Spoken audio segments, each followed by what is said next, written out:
원천징수 행상 신고서 특강 작성 특강 9번째입니다. 뭐 본 차수 강의 마지막 차수 내용인데요. 비거주자 관련된 원천징수 내용들을 말씀을 좀 드려보죠. 일단 비거주자는요. 사실 거주자, 비거주자 좀 나눠봐야죠. 주소가 있거나 혹은 183 이상을 거설하게 되면 거주자고요. 그렇지 않으면 비거주자인데 거주자, 외국인이 거주자일 거의 혜택은 일반 국내 소득자랑 똑같이 소득공제를 받을 수 있다는 뜻일 거고요. 소득 세금 신고할 때는 국내에 벌어들인 것뿐만 아니라 외국에서 벌어진 소득에 대해서도 세금 신고를 좀 하도록 되어 있긴 하죠. 아무튼 일반적으로 거주자, 비거주자 구분을 잘 하실 거고요. 그다음에 근로소득 같은 경우들은 외국인 근로자 단일세율 적용 신청을 하게 되면 총 지급액의 19% 원천징수 완납조로 징수를 마무리하고요. 만약에 외국인 단일 근로자 신청을 하지 않겠다라면은 일반 근로자랑 똑같이 업무체를 좀 하면 되는 거겠죠. 뭐 그거 입력되는 공간들은 똑같이 A0 원쪽 쪽에다가 표기를 좀 하시면 되는 내용이니까 뭐 아주 중요성은 좀 있는 것 같지는 않고요. 일반적으로 시뮬레이션 돌려보면은요, 한 1억 4,500 정도 이하면은 일반 국내 근로자들은 똑같이 업무 처리하시는 게 외국인 근로자들은 지금 무슨 얘기냐면 단일 세율 신청이라는 걸 하지 않는 게 유리하다는 얘기를 좀 하는 것 같고요. 그 금액이 넘어간다면은 단일 세율 신청을 해주시는 게 훨씬 더 유리하다라는 얘기들을 좀 하는 것 같긴 한데 아무튼 시뮬레이션을 좀 돌려보셔야 될 내용들로 판단이 좀 될 것 같고요. 단일세 신청할 경우에 또 부차적인 세법 내용들은 좀 있으니까 그거는 별도로 내용 정리가 되셔야 될 것 같습니다. 자, 저랑 지금 2차수에서 내용 정리할 거는요. 그런 거 말고 외국인 근로자 말고요.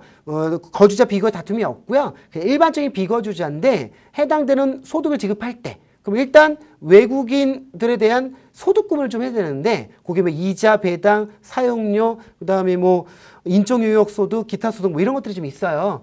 다만 이자, 배당, 사용료 소득, 사용료 소득은 주로 로얄티 지급에 관련된 원천징수 내용들인데요. 이거는 일반적으로 조세조약상에 제한세율이라는 게 좀 걸리는 거죠. 제한세율을 걸려가지고 이제 그보다 높은 세율권으로 징수하지 않을 거니까 일반적으로 각 나라별로 조세조약이라는 걸 확인해가지고 제한세율 몇 프로인지에 대한 부분들을 인지하고 그게 조세조약상 몇 조인지에 대한 부분을 확인하셔서 관련된 지급을 제출할 때 조세 감면 내용도 적는 난이 있거든요.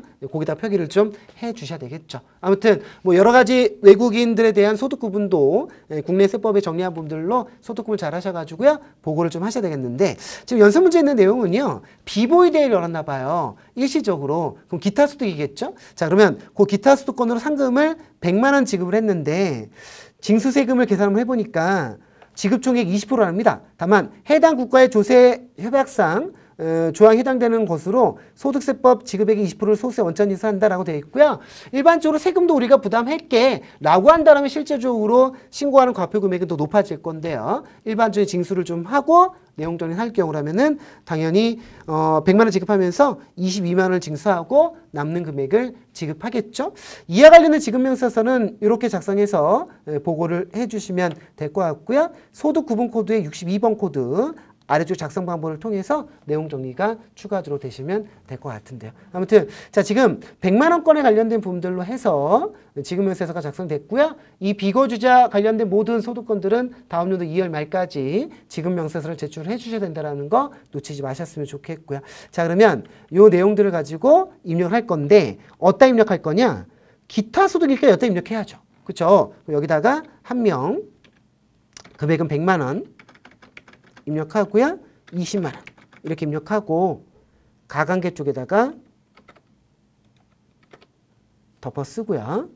그 다음에 아래쪽 총합계 금액은 뭐 별도로 입력해 주시면 될 것 같고요. 놓치지 마실 게 비거주자 관련해서 발생된 내용에 대해서는 부표 작성 되셔야 된다 했었죠? 부표 작성 되셔야 되거든요. 그래서 부표 작성하겠습니다. 비거주자 기타 소득이요. 여기다 한 명의 금액은 100만 원, 소득세 20만 원이요.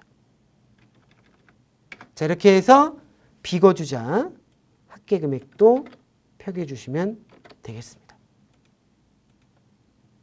되셨죠? 그래서 부표 작성건들까지 작성하고 관련된 지급명세서를 다음 연도 2월 말까지 제출해 주시면 일반적인 비거주자의 세법상에 대한 부분들은 인지를 했다 가정하고 신고서 내용들은 이렇게 해서 마무리하시면 되겠습니다. 자, 그러면 원천징수 관련된 그 서식 특강권들은 이렇게 9차수권으로 해서 내용 정리 좀 하시면 될 것 같고요. 뭐 또 다른 여러 가지 내용들이 사실 좀 많죠. 그 관련된 내용들도 뭐 나중에 기회가 좀 되면 특강연식권으로 말씀 좀 드리기로 하고요.